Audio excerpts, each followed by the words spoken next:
who face eternity easily forget what a lifetime means, what an ending means. You know it doesn't have to be this way. No, Kunavang, it does. They need me.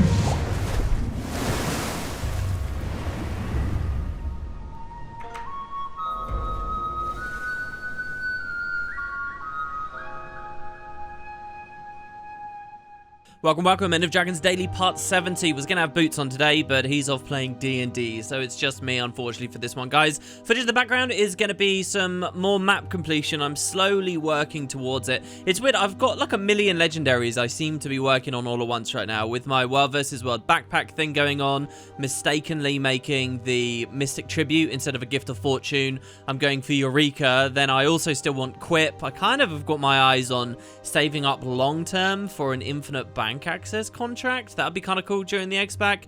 So there's just a lot happening. Here's a bit more vanilla map comp. We had a ton of Path of Fire, and today there's no graphics modifications as well. We'll just sort of get some of that 2012 vibe. The other thing that I've got on is the scrolling combat text though, which makes map comp so much more fun. I'm basically, just so that you guys know, as I'm playing this in the background, spending 99% of my focus looking at the top right of the screen at the names of the skills I'm being struck by, and like giddily wondering if there's going to be some kind of skill icon there.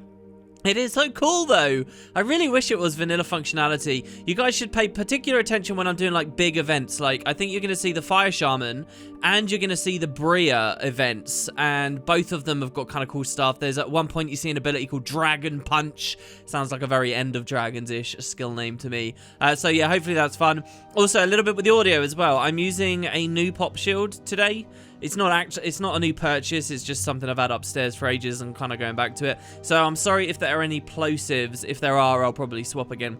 So just before we run in as well, obviously at the moment we're recruiting a lot with the guild. I've mentioned it many times. What I haven't really done is give you guys a sense of what's going on with the guild. Like lots of people have joined, and to get in you have to go through Discord, which the link is in the description. You don't need an account or anything, you just make sure you go through there. But I don't think many of you guys check the stuff happening or whatever, and I did want to sort of platform here. So just so that you know, we are going to be running the new Dragonstorm boss event. You can see the details on screen here once this comes out. We have a fashion contest going on at the moment with about 200 gold prize pool. We actually have an awful lot of money sitting around for these kinds of giveaways. So this one's 200 gold here, and you can just do it for fun. Again, pause the video if you guys want more details, or you can find it in the Discord. And also, as of late last month, EU missions came back. There was a period where we weren't doing them. There was a poll to pick the time of day for it. We're going Saturdays at 8 PM CEST. And if you guys want to come along from that, that's good. That's something that I need to keep doing, because I really want those minis. You know, I've got nearly everything, and then just missing a few of those, it kind of sucks. Obviously, you need to spend the crystalline ore ingots as well, which are a pain in the arse. I mean, a lot of Dragon Stand. But I mean, I'm doing a lot of Dragon Stand at the moment because of this whole Eureka thing. So, I don't know. In any case, yeah, there is stuff happening, and I encourage you guys to keep your eye out. And if you want to join a nice, fun, active guild, either of the two branches, EU or NA, just hit the link to the Discord in the description. Right, enough preamble, let's run in with some of your commentary. First, we've got the Final Turnip, who says, great name by the way, my hope for Bram is that they don't kill him off, but instead Aurene finally steps in and does something. She heals him by branding him, much how she branded Kaith. People probably forget that Kaith is a dragon minion, much like Bram is now, and it's not impossible for Aurene to brand a dragon minion, so that means she can potentially brand Bram and heal his corrupted mind to bring him back to his full senses. By doing this, they can easily write Bram off from the story for a while, conclude his part. He becomes a legend among the Norn for having done what he did, and comes full circle. He does what his mother did. He lives up to her legend and goes beyond it. I think Bram deserves this win, not a death. Well, see, there's a lot to unpack here. First of all, if he dies, but is ultimately victorious, that is a win to the Norn. You know, the big problem with the whole Bram arc before, where he was a douchebag and he was, you know, in grief and stuff, what was annoying about that for me, and I think a lot of the lore purists, which I appreciate a lot of people aren't, so maybe it doesn't matter, but it's that they're writing him exactly like a human, and that's not what I want to enjoy about the Norn, you know. The Norn do have this thing that you might, like, look down on, you might think it's a bit weird for media to emphasize or whatever, but this idea of going out in glory and your legend after you die, passing on, is almost more important than you being alive. You know, that is the Norn philosophy and way of life. And so I don't think, really, as far as the lore is concerned, as far as we want to view a society that's different to us and has different values, him dying at the end of it, I don't think really matters very much. What he wants is to be a legend, just like his mother was to a certain degree. All that said, you know, I think a lot of people feel unsatisfied with the idea of Bram going through all this development and now dying. They I think need more of a period of time in which we can enjoy his company or something before they then feel it's okay. So your solution here definitely does work. I like this, and it does another nice thing, which is it takes a weird part of the story and makes it a little bit more relevant again, and that's the Kaith branding. Like, I've always thought that's a bit strange. You'll notice with my story recap thing that I just kicked up, I kind of cut the Kaith stuff out. I didn't really show it much. And it's because I don't know to what end that was introduced, you know. Kaith's jostling for this weird position, like a sort of, kind of like us, the champion of Aurene. She's like the commander. She also cares a lot about Aurene, and she looked after her more and stuff. And then she got transformed in body, and she was going to be speaking for Aurene, but then for like budgetary reasons or whatever it was, I think the devs talked about on a stream, then she wasn't really being used as Aurene's voice anymore. Aurene just started speaking for herself almost immediately as of the conclusion of Season 4. So Kaith's whole transformation is weird. And if they do something again like this for Bram, it makes Kaith's thing look a bit less weird, and it makes that whole side of the story feel like less of an aberration. So I do like the proposal. I've seen some other people propose the idea that they could just cleanse him in the Altar of Glost, and you know, I'm all up for that as well. As I've said before, I think the Altar of Glost really should be talked about or introduced, its limitations expressed or something at some point in the story. That would make this all work a lot better. As for Aurene just doing something this next patch, I think one of you, I can't remember who it was, but I had an interesting comment on the trailer analysis video in which, you know, it was kind of pointed out that they're not really talking about Aurene at all, and Aurene's influence in the trailer is hardly felt. I think if you pick at like one frame, you can see her for a moment or something, or some of her crystals. So what is she? Is she finally being active this release? I would hope so, and this could be one of the ways in which she is, but the devs seem very cagey about giving us details on her right now, don't they? Lord Morkish just says, gosh, Path of Fire was so beautiful. If looking at 2017 zones hypes you for the 2021 ones, you know the zone designers got it right. I totally agree. I was so happy to do the Path of Fire. I know we're not doing Path of Fire again today, but yesterday to have that POF stuff on screen, because it's a bit like Season 4. It continually blows me away how good some of those places look. You know, that like pool of sulphurous water where you can find some Janundu in the Desolation. So many of the vistas and just big shots are like incredible looking. Guild Wars has got such a weird thing where, like, the way it's structured as an MMO, you blow through these environments and you kind of forget about them so quickly. I think we're so heavily shaped by our early experiences, and that's the 2012 stuff for a lot of us, and then we like have these brief glimpses of this gorgeous stuff in POF, and you kind of forget how good they were at it, and how good they might be in End of Dragons as well. Like, what you've expressed here, I feel 100%. The more of those beautiful areas I see of POF, the more I think, wow, they could be doing some great stuff with the Jade Sea, with the Echo Forest. Hell, I was in Bitterfrost Frontier just the other day looking at those big trees, and somebody in one of these episodes made the comparison that Echo might feel a bit like that, and even that looks incredible. You know, I'm really thinking maybe some of these End of Dragons daily videos, I can just do like one video is purely on, you know, one of the POF maps, and the next video is in another one of the maps, and we really dive in. A bit like what I'm doing for the map comp, except for POF, where, you know, it's kind of irrelevant to me because I don't map comp POF much because of the whole legendary crafting process there. It's kind of tedious because of the dailies, but maybe we could do that for the footage. Who knows? Next, we got Doom, Ash Loon, who said, interim content, we get a reworked Zaitan fight. It would be in the same style as the upcoming Champions release, a 50-man instance DRM, but as a vision of the past. Well, here we go. We got another idea for how to get a Zaitan fight back. Look, I know a lot of you guys watching this video are kind of rolling your eyes a bit at the moment. It's like, oh my god, you've given WP a chance to get on a pedestal once again about re-implementing the Zaitan fight. Well, look, I will go on about it every opportunity I can. I would really love to see this. But it's kind of like the Season 1 thing for me, where it's like, I want the actual end of the game to be better, you know? I want people to finish the personal story itself feeling really satisfied by the gameplay they'd experienced. And again, I don't know. Yes, this is a nice new idea that you could have a 50... by the way, they even said like an 80-man variant, right? The public variant is going to be 80-man. They could do that, but I kind of really do believe that a reworked Zaitan fight is best at 10-man. I can't imagine 80 players or even 50 players swarming around on the glory of Tyria. I mean, if you're imagining a fully budgeted, massive release in which the glory of Tyria has all these new interior places that you can travel through, it's like newly modeled and it's much bigger. And now, yeah, I can imagine it would be pretty epic to have like 80 players running around on a single airship fighting an Elder Dragon.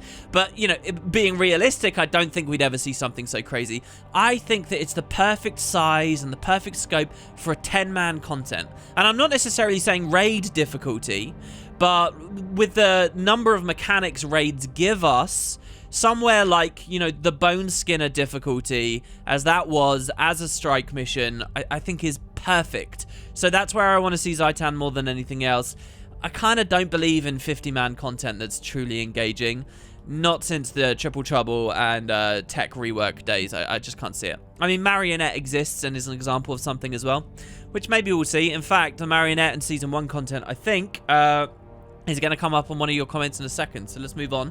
Shark says, in regards to what I hope for the interim content, not that I'm sure it's even on the table. Well, to be fair, the devs did say it's on the table. I would love to see a return to whatever that vaguely connected Mist's B-plot storyline was. We had Aura's Weirdbringer and those rifts associated with the Rift Stabilizer, the anomalies and the still somewhat unresolved burden of choice, or rather continuation of it, Rift Stalker portal events you mentioned, and the Skyscale reality rifts that appeared all over Tyria even after Kralkatorrik's defeat, as well as in all of the Icebrood Saga maps. I feel this could easily be tied together to culminate into something that would involve the Aether Blades showing up and give a reintroduction to them, or even give reasons as to why they're showing up in End of Dragons. Now, all of these side stories don't need to be expanded on because of the mysterious nature of them. It's especially true for Aura's Weirdbringer, seeing as he actually showed up in Grothmar Valley, and is considered to be in a causal loop that we've likely seen all the parts of. It's interesting, though, that if you stand in the Broken Asura Gate at his workshop in Grothmar for 97 seconds with a Class 2 Rift Stabilizer on you, that it would permanently disappear from there for your account. I think that could be an interesting story to continue, but I also feel it's fine as it is. But I wouldn't mind a look in one of the portals again, and hopefully more information or visits from the ever-elusive consortium, who we haven't seen or heard about in ages. This is one of the... I tend to get these comments. People just throw like an explosion of different topics all in there at once. Yes, I think consortium stuff for the interim content could be good. I don't think we'll get anything more on Oris, so I think a lot of people listening to your comment there are kind of scratching their heads. And to a certain degree, to be honest, I am as well. I didn't really talk... I did do videos on this stuff, but I think it's just such a weird and convoluted and strange timey-wimey story that they put in as a part of current events, which have always been kind of hand-wavy, that I'm like not clear on the details with it at this point. And just because of that, just because I think so many people are foggy on the weird time travel-y stuff they did there with current events, I can't imagine it being a great candidate for main story stuff. And I kind of viewed the Grothmar edition as being a send-off to the character and being, you know, honoring what had happened with current events years prior at that point already, and kind of the conclusion. I didn't know about the 97 seconds standing still with the Rift Stabilizer removes them from your account. I didn't know about that. And truth be told, I didn't do a video on all of that when Grothmar came out. So maybe that's something I should do in a Guild Wars mystery or something at some point. But going back to the interdimensional breakdowns and all of that stuff, well, yeah, I think this could be End of Dragons stuff. They'd have to be careful not to make it feel too much like Season 4. Season 4 really already did a lot of that. You know, just going back to Jahai Bluffs and seeing all the massive domes of, you know, interdimensional disturbances and stuff. Is End of Dragons going to be filled with all of those again? They have to be careful on how they handle it. But I have to say, one of the biggest criticisms I see about the Guild Wars 2 story these days is people who are kind of mad that the breakdown of reality isn't being addressed right now. You know, we're talking about destroying Elder Dragons, these current recent patches, and we're not talking about the consequence of that. And we're not explicitly saying, oh, Aurene can control it all. Aurene is the only replacement necessary. Like, the devs are too vague and waffly on these facts. So if they're going to embrace them as main story beats for End of Dragons. If that means they're no longer waffly about it, I think it could definitely work. And yes, the Aether Blades are a brilliant tie in there as well. The idea that who cares about Tyria, it can fall to oblivion because we'll just hide in the mists. That's a great story. That's a story you can tap into with not just the Aether Blades, not just the human gods looking for a new paradise or world or build one, but even the Massar as well. You know, it's kind of a long-term theme and idea at this point, and End of Dragons could be doing all of it. Dune comes back and says, side note, didn't Ruby say there are more Easter eggs in the End of Dragons trailer, in addition to the Aether Blades, which was confirmed? Does anyone know if there are any more confirmed Easter eggs? I was talking about this about a month ago on this show. I said, yeah, she mentioned there's multiple Easter eggs. Her exact phrasing was that there were multiple eggs.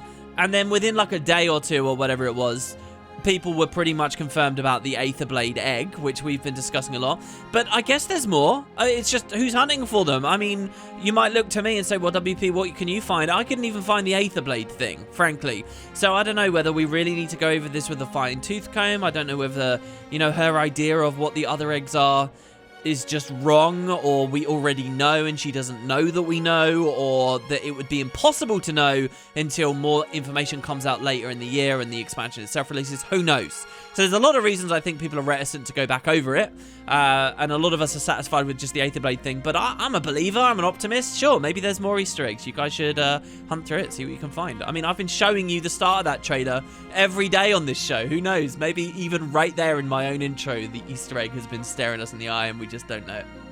Next, we got Chris, who says, what do you think is the potential, or what do you think of the potential? The water dragon being the mother of Kralkatorrik. Well, look, I think the sounds of the waves and the water, the oceans, right as Kralkatorrik dies, and he says mother, and we're like inside his mindscape or whatever, and he's thinking of his mother, and there's a manifestation of some water. I think that it is a hint to something real, and maybe that's the connection, but I don't know whether they'll do, like, the water dragon as the deep sea dragon is the mother of them all. I don't know whether that'll be the idea. Maybe something higher up the chain. And I'm guessing the idea is it's the mother of all dragons, not just the Kralkatorrik line. But that idea that the dragons are kind of a family, so to speak, or related in certain ways, is something even the Icebrood Saga's gone further into with the whole twinning thing, which you guys have got a comment for me on in a second. Zoo Zebras says, with all this talk of the idea of Season 1 return to the game, I'm really beginning to wish they would do it. I recently have gotten a few of my friends to join the game, and we're slowly making our way through the personal story. Once we finish, I plan to show them as much of Season 1 as possible, but this is really clunky, with me having to take them to the scrying pool instances, then the Molten Furnace fractals, before the Canuck scrying pool instance, and then the Aetherblade fractals, before moving on to the Thormanova reactor fractal, and the Aetherblade TA dungeon, before getting them to rewatch Season 1 recap. I guess you mean from Ella McKay there. And the Scarlet Death scene on YouTube. I'm hoping that this is enough for them to stay invested in the story as we move to Season 2. But it really makes me wish that all of Season 1 was available in the story journal. However, I never considered the Dragon response missions and the way that Dragon Storm world boss fight seems like it could be a way to include Season 1 content again, and we could see it. I'd like to see it added to the story journal. So, if there is interim content between the Icebrood Saga and End of Dragons, I really hope that they're considering ways to bring back Season 1 in a more cohesive place, because so far it's all over the place in various different game modes. I love this comment because you're ranting about something that I care about. And look at how beautifully and eloquently you've described how nonsense and clunky it is. I was saying this when those instances got added to the scrying pool. Like, I appreciate ArenaNet's efforts and clear motivation to get that stuff in. I remember some of the dev comments, like on their live streams and stuff, they care about getting Season 1 in as well. It's just how can they find the right way to do it, and the time and the budget and all these annoying real-world constraints, I suppose, that they have. But even with that said, I appreciate what they're going for. Even with that said, the scrying pool was a rubbish way to re-implement it. We need a better solution.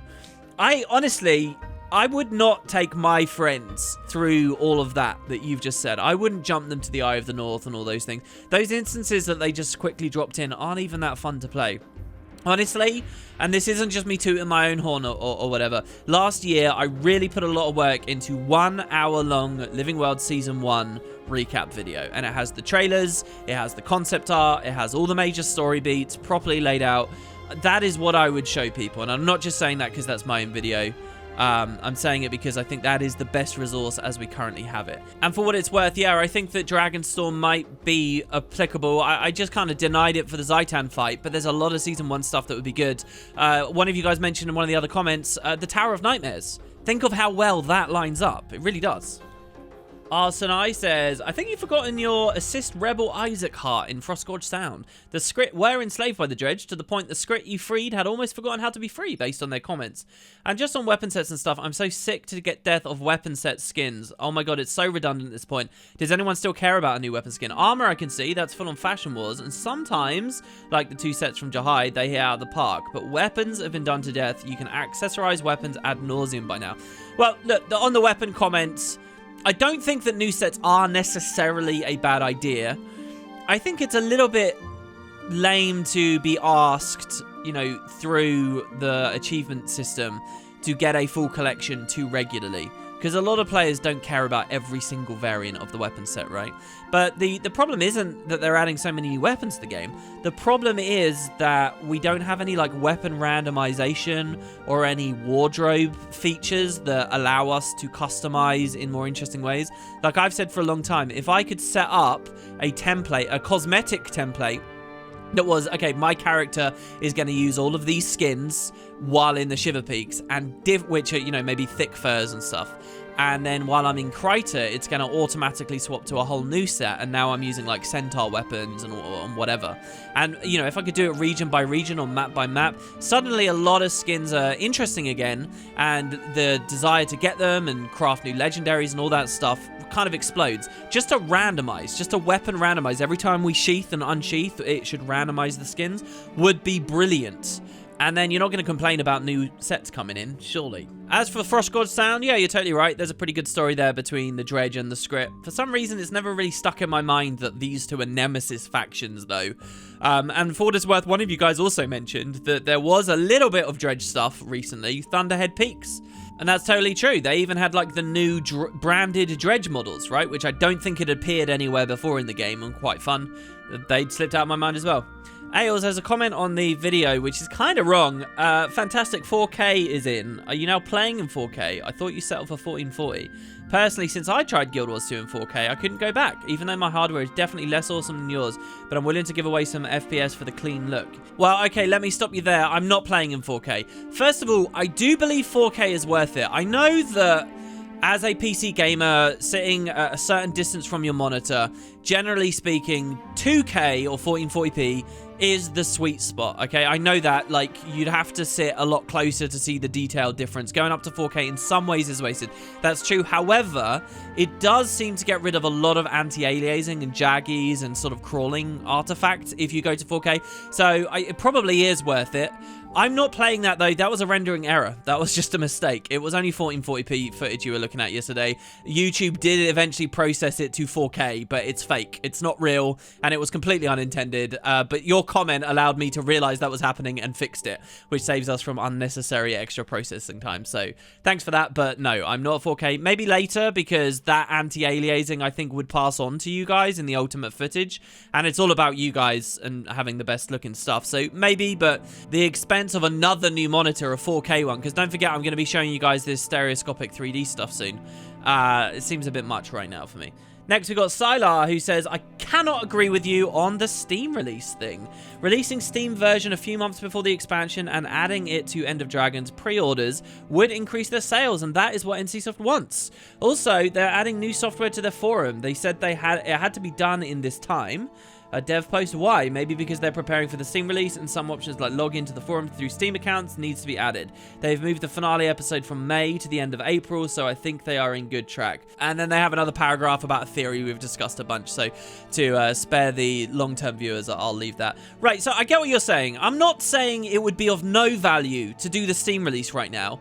And if you look at what way the wind's blowing, I think you're totally right. The devs probably will do it in the upcoming months. It seems like the right thing to do in the interim. There's a lot of benefits to that. However, those benefits still exist later as well. And I'm saying in a perfect world where everyone was patient and really figured themselves out, I think you do ultimately get more value delaying it. So it can if it doesn't precede this expansion, presumably it would precede the next one, or it would, you know, be a meaningful player bump in the gap before a Guild Wars 3 or Project Terrier or whatever, right?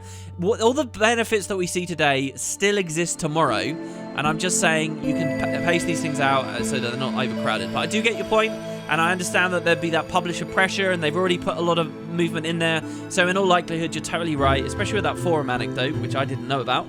We might see that soon. So yeah, a good comment. There you have it, guys. That's End of Dragons Day for today. Thanks very much for watching. I seem to have grabbed a ton of comments today, so we've actually gone a little bit over. Thanks, everybody. Hope you enjoyed. Don't forget, I did a trailer analysis and lots of discussion about the upcoming patch, just a couple of days away now. You can check that out if you've missed it, and I will see you for more tomorrow. Take it easy, everybody.